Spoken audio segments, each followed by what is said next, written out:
Bonjour et bienvenue dans ce podcast dédié aux mamans solo. Je me présente Sophie, 54 ans et maman solo depuis 2004. Parce que j'ai vécu cette situation de maman solo avec ses forces et ses faiblesses, j'ai choisi de mettre en lumière ces mamans, ces femmes qui ont un parcours de vie tumultueux mais dont elles ressortent victorieuses.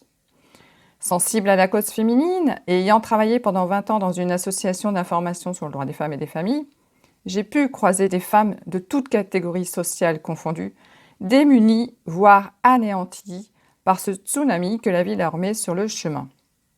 Et je me sentais impuissante, malgré une écoute, une transmission de contacts pour les accompagner et un encouragement pour la suite de leur parcours. C'est pour toutes ces raisons qu'aujourd'hui, je donne la possibilité à toutes les mamans solo de venir témoigner, de partager leur vécu pour vous apporter un éclairage sur ce que vit la maman solo au quotidien. En évoquant les difficultés rencontrées, les émotions et ressentis éprouvés, mais aussi les ressources, les solutions et les aides qu'elles ont pu obtenir grâce à la volonté de vivre dignement et en harmonie avec leurs enfants. Dans ce nouvel épisode, Mathilde vient témoigner de son parcours de maman solo imprévu. À la naissance de sa fille, elle connaît un bouleversement émotionnel et prend conscience du manque d'amour qu'elle vit pour elle. Un grand questionnement aussi sur le sens de sa vie surgit. Elle avait tout pour être heureuse, mais se sentait enfermée dans cette vie qui ne lui ressemblait pas. 2 ans plus tard, la séparation est évidente à laquelle s'ajoute la perte d'emploi. Mathilde va assumer son choix d'être maman solo, mais d'autres obstacles vont se mettre sur son chemin jusqu'à ce qu'elle prenne conscience qu'il y a bien une explication à tous ces rebondissements. Alors comment a-t-elle surmonté tous ces obstacles ? Je vous laisse écouter son histoire. Bonjour Mathilde, merci de ta participation donc à ce podcast dédié aux mamans solo. Bonjour Sophie, merci à toi aussi pour l'invitation. Alors, je vais te présenter juste vraiment dans les grandes lignes. Donc, tu es Mathilde, tu habites en Île-de-France, tu es maman solo depuis 12 ans. Oui. Est-ce que tu peux nous expliquer comment tu es devenue maman solo? Alors avant tout, quand je suis devenue maman, ma fille a eu 15 ans là, le 29 mars dernier. Quand je suis devenue maman, évidemment, j'imaginais tout sauf devenir un jour maman solo. J'avais construit une vie de famille, c'était mon premier enfant et ça l'est toujours. Mais voilà, j'avais pas du tout en tête même si j'étais pas mariée, j'avais pas en tête de devenir maman solo. Cependant, à la naissance de ma fille, il s'est passé un bouleversement émotionnel très, très intense, très profond, qui m'a vraiment, vraiment perturbée et qui m'a ouvert finalement le cœur. Moi, je pensais aimer, mais je me suis dit que finalement, l'amour que me donnait cette petite fille de manière inconditionnelle, parce que c'était un bébé, je me suis dit ça, je ne connais pas en fait. Je ne connais pas et du coup, ça m'a renvoyée à l'amour que j'avais de moi-même. Et donc, je me suis rendue à l'évidence que je n'avais pas beaucoup d'amour envers moi-même. D'accord. Et pour, aimer, pour élever un enfant, je me suis dit, si je ne m'aime pas, comment je vais arriver à l'aimer en fait? Donc, ça a été un bouleversement interne assez profond Mhm. et qui m'a amené au bout de des questions. Qu'est-ce qu'elle est ma vie en fait aujourd'hui? Est-ce que ma vie finalement c'est celle que je voulais? Alors a priori oui, parce que je voulais, tout était coché, on va dire, toutes les cases étaient cochées. Et finalement, je me suis rendu compte qu'au fond de moi, j'étais pas heureuse, alors que d'apparence, j'avais tout pour être heureuse, mais Mhm. je n'étais pas. Et puis bah, au bout de 2 ans, j'ai fini par, voilà, par me rendre à l'évidence qu'il fallait que je quitte le papa de ma fille. Pourquoi, je ne sais pas. Mhm. Mais je me sentais enfermée et je sais pas, comme un instinct de survie, je me suis dit qu'il fallait que je parte. Alors évidemment, toute séparation est difficile. Le papa de ma fille, ça a été difficile pour lui, évidemment, parce qu'il ne comprenait pas vraiment. Mais j'avais besoin, je pense, de me retrouver seule, en fait. Alors du coup, seule avec ma fille. Un schéma que j'envisageais absolument pas. C'est pas le schéma de mes parents, c'est pas, voilà, c'est pas un schéma que je connaissais, en fait. Que D'accord. évidemment, en tant qu'être humain, tu fais tout pour pas l'avoir, ce schéma, finalement. Donc Oui. voilà comment je suis arrivée à devenir maman solo. Le cœur de ma fille était présent, hein, c'est pas... était présent, mais en tout cas, je vivais à temps plein avec ma fille.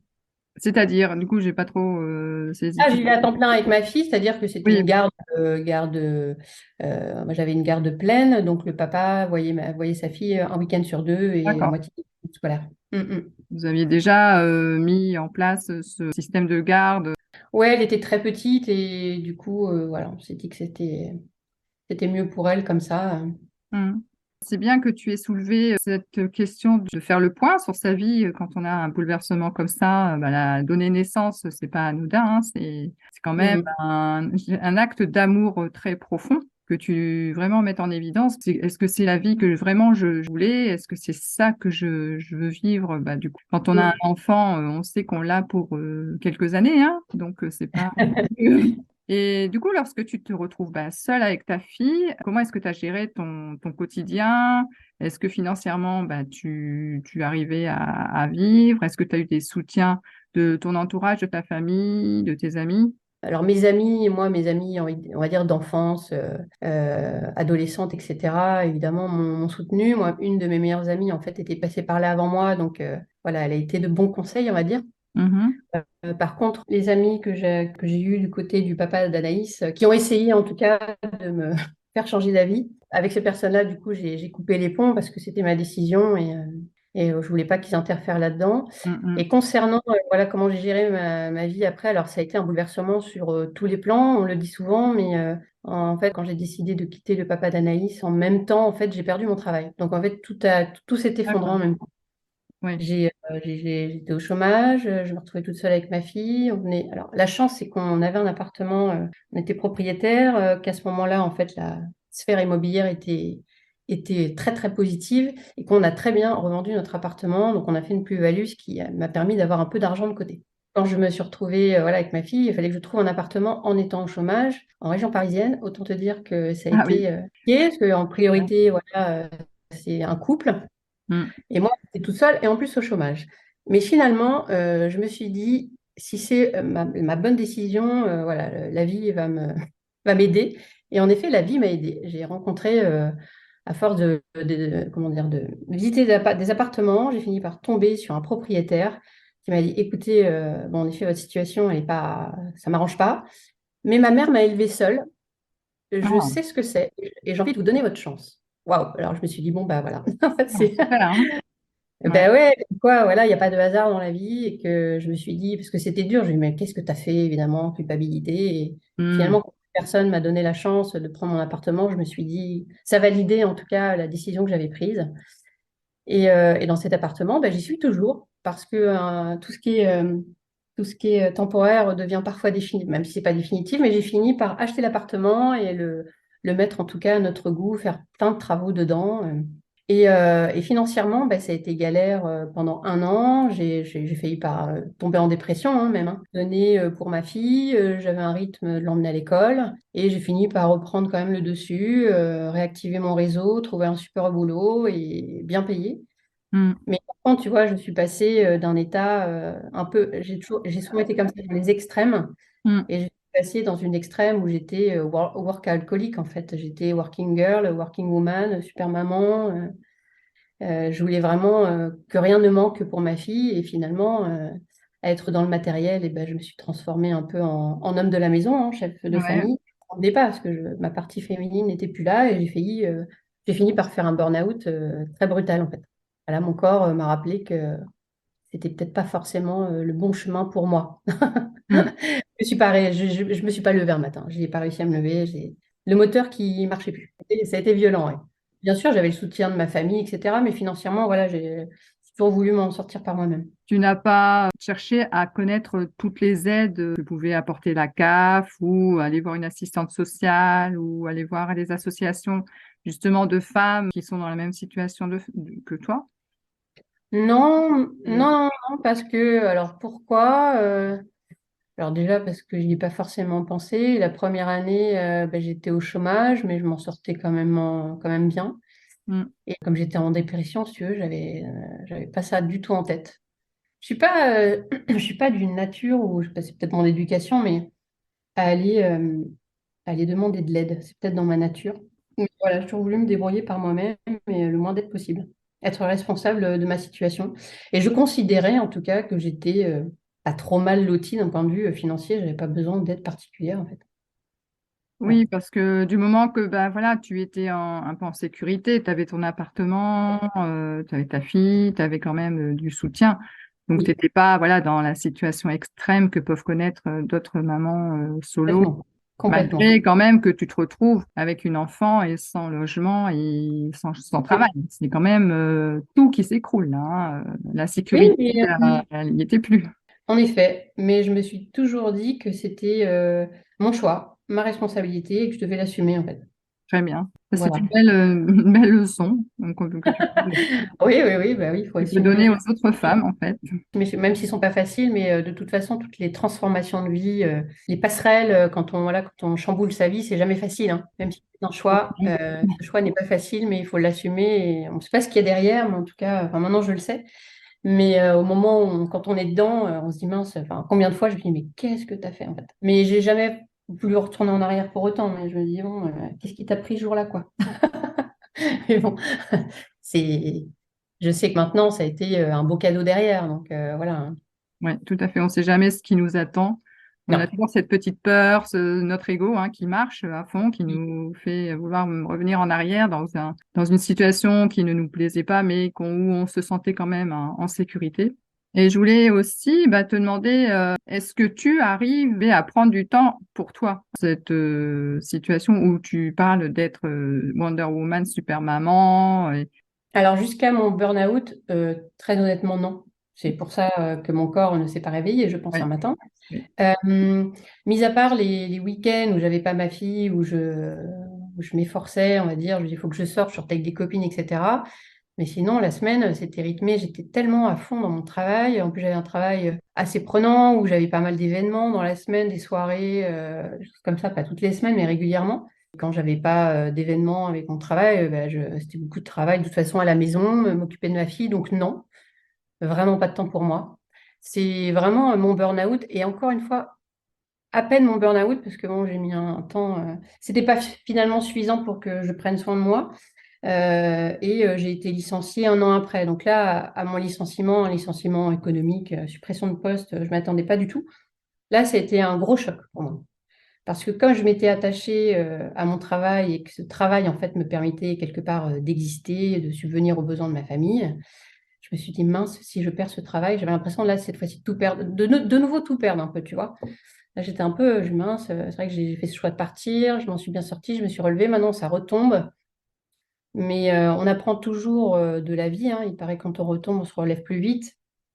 Et là, cette fois-ci, je me dis non, mais voilà, j'ai réactivé mon réseau aussitôt. J'avais même 2 propositions d'embauche au bout de 15 jours. Et finalement, tu vois, quand la vie te demande de changer de chemin, elle fait tout, enfin maintenant je le sais, mais elle fait tout pour te faire comprendre que tu dois changer de chemin. Et à ce moment-là, dans les jours qui ont suivi, je me suis pété la cheville dans mes escaliers en allant à la cave, mais je ne pouvais plus marcher, elle était quasiment cassée, à la limite de la cassure. Mm. Et j'ai également été cambriolée.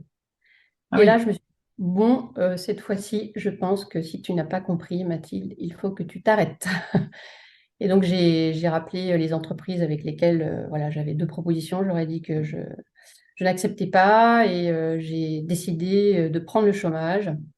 Et je me suis dit, là, cette fois-ci, tu t'arrêtes. Pense cadeau de t'arrêter et vraiment, tu t'arrêtes. Et évidemment, tout le monde, on parle souvent du regard extérieur, mais mes anciens collègues m'ont dit, mais t'es pas bien, t'es folle, t'es tout seul avec ta fille, t'as pas de boulot, blablabla, blablabla. Et là, là, j'ai coupé tout, en fait. J'ai coupé ma vie un peu d'avant, j'ai coupé tous mes contacts professionnels et j'avais décidé de m'occuper de moi. Enfin. Mm. Et là, j'ai rencontré une super coach de vie avec laquelle j'ai travaillé pendant plus de 6 mois. Et là, voilà, c'était une renaissance. On parlait de naissance avec ma fille où j'ai eu ce choc émotionnel. Et là, avec elle, ça a été une renaissance. Mm. Vraiment, là, elle m'a appris à prendre soin de moi, à s'occuper de moi, à rêver, à faire plaisir, à écouter mes besoins. Voilà, redéfinir ce que je voulais de ma vie, en fait. Mm. Qui je voulais être en tant que femme, qui je voulais être en tant que maman, mon idéal, en fait. Nouvelle vie qui commençait vraiment à ce moment-là. Alors moi, j'aimerais revenir le premier burn-out dont tu as parlé. Vraiment, les signes, tu disais que ton corps un jour ne s'est pas du tout, enfin, n'arrivais plus à se Élevé. lever.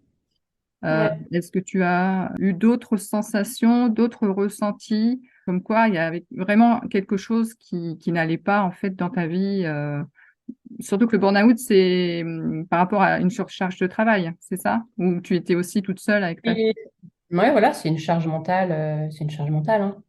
Et non, non, non, et je pense que justement, il était violent. Alors, le médecin m'a dit, vous êtes à un stade quand même intermédiaire. Le prochain stade, c'était quand même l'hôpital. Ah oui? Mais, mais non, justement, parce qu'il a été violent. Moi, j'ai vu, alors, je sais pas, j'ai pas discuté avec beaucoup de personnes qui ont eu de burn-out, certaines, mais moi, j'ai vu aucun signe avant-coureur. Et à un moment, en fait, quand c'est l'adrénaline qui te tient, moi, j'avais l'impression de pouvoir tenir. Je travaillais le Mm. soir, je travaillais tout le temps, et j'avais l'impression, alors oui, certainement que je devais être quand même un peu sur les nerfs, ça certainement, parce que les nerfs me tenaient.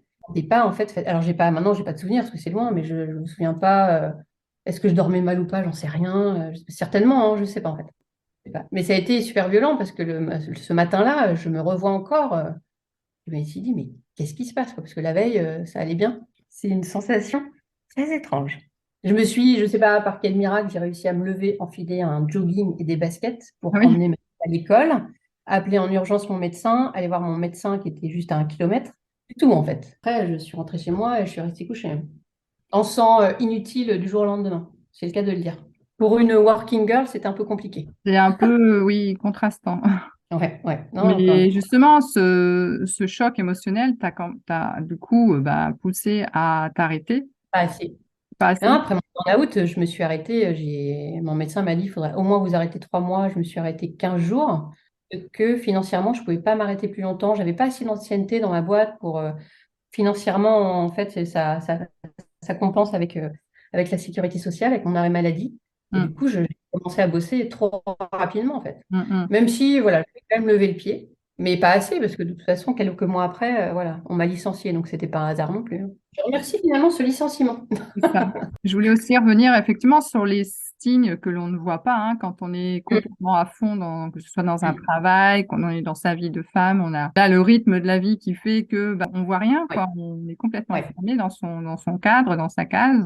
Et il faut des fois bah, plusieurs signes, hein, des chocs que la vie nous mm, envoie pour comprendre qu'il y a quelque chose qui ne va pas, quoi, qu'il y a vraiment ouais. il y a peut-être un changement à effectuer, mais on ne sait jamais à quel niveau. Est-ce que c'est le professionnel? Est-ce que c'est le personnel? Est-ce que voilà, c'est Mm. vraiment le fait de lever le pied, d'être vraiment posé, reposé, avec l'esprit clair, et vraiment prendre soin de soi, que on trouve en fait toutes les sensations et que ça s'éclaircit en fait dans notre tête. Est-ce que quelque chose t'a manqué par rapport à ta situation de maman solo? Est-ce que tu aurais aimé des ressources, des groupes de parole, des informations qui auraient pu te permettre de vivre mieux ta situation. Encore une fois, j'ai pas éprouvé le besoin parce que je pense aussi que alors déjà, j'avais un travail qui me permettait voilà, de me réaliser quelque part. J'avais des collègues avec qui je m'entendais très bien, qui étaient devenus des amis. J'avais une vie sociale quand même assez remplie, très correcte. Et même par mes meilleurs amis, par mes parents. Voilà, j'ai eu cette chance en fait d'être entourée. J'avais aussi la chance finalement d'avoir trouvé un logement qui était juste à côté de l'école de ma fille. J'avais retrouvé des nounous facilement. Je m'étais construit un réseau après, tu vois, de mamans, etc. Donc on s'entraidait. Donc ça, j'ai jamais eu besoin, par rapport à l'organisation en fait, avec ma fille, j'ai pas eu de besoin.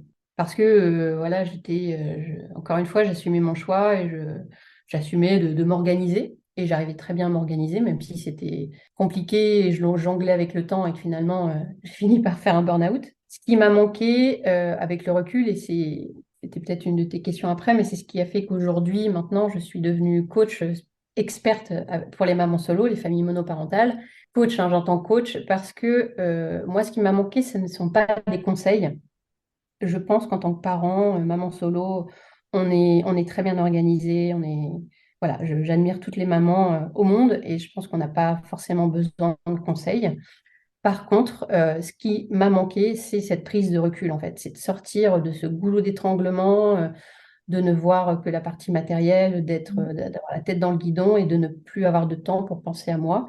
Et Mm. ce que m'a permis en fait cette rencontre avec cette coach, et voilà, j'ai commencé mon développement personnel avec elle, c'est de pouvoir enfin prendre du recul et prendre le temps de penser à moi et de me dire, mais qu'est-ce que je veux vraiment, qui je veux être, quels sont mes besoins. C'est ce qui m'a manqué et c'est pour ça que je suis devenue coach à mon tour parce que la transformation que j'ai opérée en moi à ce moment-là, je l'ai vue dans ma relation avec ma fille. Elle a changé, ma relation avec ma fille a changé, ma Ouais. communication avec elle a changé et je me suis dit, waouh, en fait, c'est ça.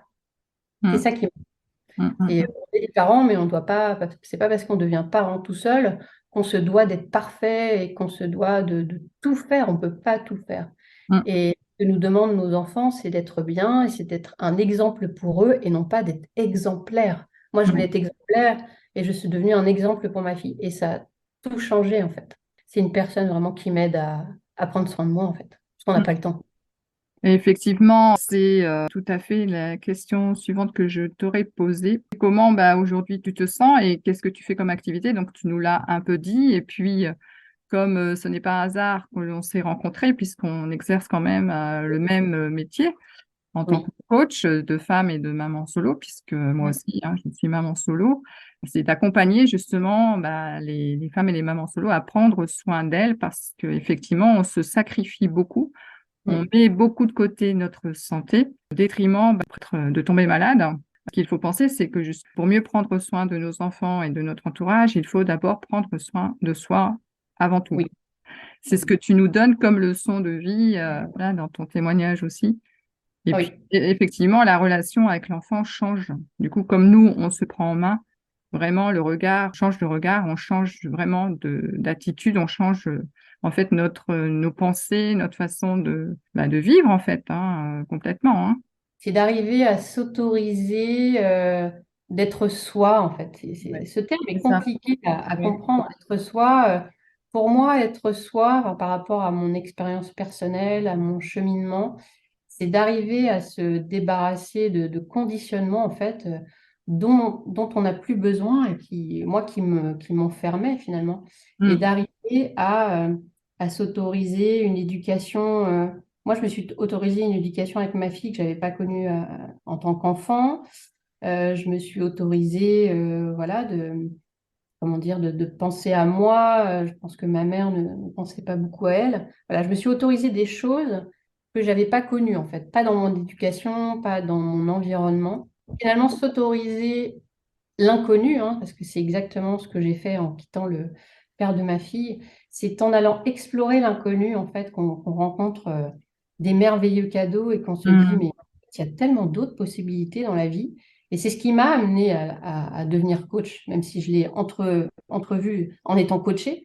Mais mm, je me suis dit, finalement, être coach, c'est permettre à la personne que tu accompagnes, enfin, tu le sais aussi bien que moi, c'est d'entrevoir des possibilités qu'on ne percevait pas au départ, parce qu'on a, comme on dit, on a chacun notre carte du monde, et que quand on se fait coacher, l'objectif, c'est d'agrandir cette carte du monde et de s'offrir des possibilités qu'on n'avait même pas envisagées, de découvrir des potentiels qu'on ne connaissait pas en nous, des talents, des...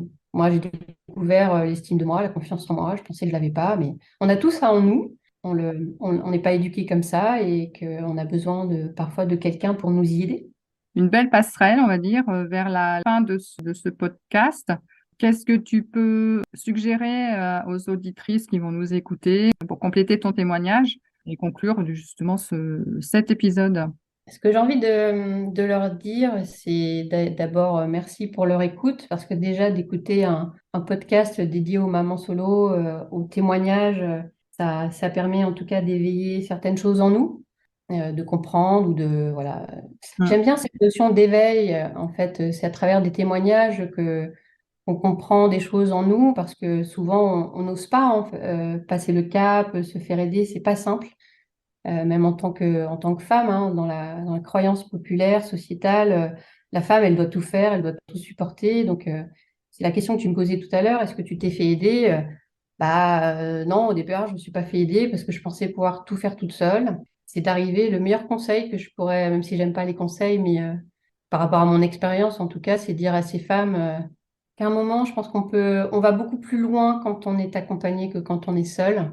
Et que passer ce cap, même si notre fierté en prend un petit coup quand même, d'arriver à passer ce cap, ça nous permet vraiment de grandir et de s'ouvrir à autre chose et que vraiment c'est important de se faire aider. Et si vous vous faites aider aussi, vous allez permettre à vos enfants d'accepter de se faire aider aussi. De montrer à un enfant qu'on peut tout faire, qu'on est fort, c'est super, mais ça veut dire que votre enfant va se construire comme ça. Et montrer autre chose, encore une fois, c'est bien. La plupart des femmes se sentent coupables aussi, même si elles n'ont pas forcément choisi d'être maman solo. Mais on se sent vite coupable de ne pas être assez en tant que maman, pas être assez en tant que femme, pas être assez dans sa vie de boulot, parce qu'on doit être un peu partout. Moi, c'est ce que je travaille dans les accompagnements que je propose, c'est de vraiment sortir de la culpabilité. On parlait tout à l'heure d'oser être et surtout d'accepter qu'il en est et d'aller vers une version autre qui va nous alléger en tout cas l'esprit et surtout le cœur. Voilà. Ben, merci beaucoup, Sid, pour ce Merci à toi, Sophie, pour témoignage. l'invitation, pour ces magnifiques questions qui, moi aussi, tu vois, quand on nous pose des questions, même si je les avais pas mal travaillées, ces questions, c'est toujours, ça fait toujours quelque chose de se De remémorer, revivre, voilà, de de revivre revivre, voilà, la ces situation. moments-là de notre vie. Et on se rend compte que voilà, il y a eu du chemin de parcouru et Ouais. que voilà, je suis Tout assez ça, fière de toutes ces étapes. c'est surtout ça qu'il faut voir, en fait. C'est que oui, c'est pas facile, mais c'est possible et on peut y arriver. On a beaucoup de ressources en nous qu'on ne connaît pas. Donc, on va conclure sur ces belles phrases hein, de développement personnel. Je mettrai tes coordonnées si tu es d'accord lors de la diffusion donc, de cet épisode. Je mettrai ton profil sur les réseaux sociaux afin Avec grand plaisir. voilà, que les gens, les femmes qui sont intéressées pour être accompagnées par soit toi, soit moi hein, aussi, qu'elles puissent nous contacter et qu'on puisse les aider, les accompagner de la prise de conscience qu'il faut qu'elles prennent soin d'elles avant tout. Exactement, tout à fait. Merci Mathilde, Merci aussi à toi, Sophie, et merci beaucoup pour cette invitation. mais avec plaisir. Ce témoignage est un véritable éveil à la connaissance de soi et sur l'importance de prendre soin de soi. Lorsque l'on est seul et que l'on veut paraître working girl, Wonder Woman aux yeux de ses enfants, d'une part, on ne leur montre pas la réalité et d'autre part, on sacrifie notre santé et notre féminité. Il n'y a pas de honte ni de culpabilité à se faire accompagner par une coach de vie, par une thérapeute. Au contraire, cela va vous aider, lors d'un moment difficile de votre existence, à apprendre à mieux vous connaître et à entrevoir toutes les possibilités, toutes vos ressources internes existantes et non exploitées. J'aimerais rappeler ce proverbe. Seul, on va vite, mais ensemble, on va plus loin. Si ce témoignage vous a interpellé et que vous souhaitez profiter de notre expertise en tant que coach de femmes et mamans solo, contactez-nous. Nous vous offrons un appel découverte de 30 minutes afin de mieux vous connaître et proposer un accompagnement personnalisé en fonction de vos besoins. Vous trouverez toutes nos coordonnées sous la publication de ce podcast. Alors, si vous êtes en situation de maman solo ou si vous connaissez des mamans solo et que vous aimeriez les aider à se sentir moins seules, à avoir une écoute, à avoir des informations, partagez-leur cet épisode. Je l'ai créé spécialement pour que chaque femme puisse vivre dignement et sereinement sa vie de maman solo. D'autres récits vont être diffusés sur cette chaîne, alors pour ne rater aucun épisode, abonnez-vous! Et à bientôt pour un épisode d'une maman unique et authentique.